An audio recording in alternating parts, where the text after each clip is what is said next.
আপনাদের আমাদের দায়িত্ব যদি আমরা পরিপূর্ণভাবে পালন করি, আপনারা হয়তো বেতন নেন, এটা একটা ঠিক, বেতন নিয়ে অনেকে ফাঁকিবাজি করে, এটাও যেমন ঠিক। আপনি বেতন নেওয়ার পরে যদি আপনি চিকিৎসাটা সেবাটা সুন্দর দেন, যে আমি বেতন খাচ্ছি সরকারের জনগণের পয়সা, আমার দ্বারা যেন জনগণ প্রতারিত না হয়, না ঠকে, এই নিয়তে যদি আপনি চিকিৎসা দেন, আপনি কিন্তু প্রতিটা মুহূর্তে মুহূর্তে আপনার আমল নামায় সব যাবে। তা আপনারা শুধু দুনিয়া কামানোর জন্য না, পরকাল কামানোর জন্য নিয়ত করবেন, একসাথে দুইটা পাবেন, দুনিয়াও পাবেন পরকালও পাবেন। আর দালাল দোলাদেরকে প্রশ্রয় দিবেন না আল্লাহর হস্তে।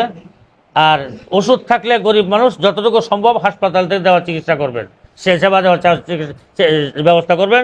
যদি শর্ট থাকে 2, 4, 5, 10,000 টাকার ওষুধ শর্ট, এটা আসতে মন্ত্রণালয়ে আসতেও সময় লাগবে, আমাকে বলবেন, আমি সেটা ব্যবস্থা করে দিব। হ্যাঁ, আমি করে দিব যে এই ওষুধটা লাগে, আমাদের ইমার্জেন্সি, এটা ব্যবস্থা লাগে। কোনো ফান্ড নাই, আমি ব্যক্তি ফান্ড আছি, আমার ব্যক্তি ফান্ড থেকে আমি করব। কিন্তু আমি চাই মানুষ, গ্রামের মানুষ, সাধারণ মানুষ, গরিব মানুষ সুস্থ চিকিৎসা পাক, সুন্দর চিকিৎসা পাক আপনাদের মাধ্যমে। এবং আপনারা চিকিৎসাও দিবেন, বেতনও নেবেন, সবও পাবেন, দুইটাই করবেন যদি নিয়তটা সহি থেকে ভালো থাকে। পারবেন ইনশাল্লাহ?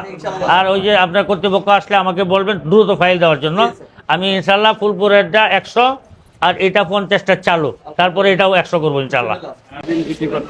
আপনাকে রুগী নিয়ে আসছেন? কি রুগী? ব্যথা পাইছে, ভাঙে নাই তো? যাক, আল্লাহ বাঁচাইছে।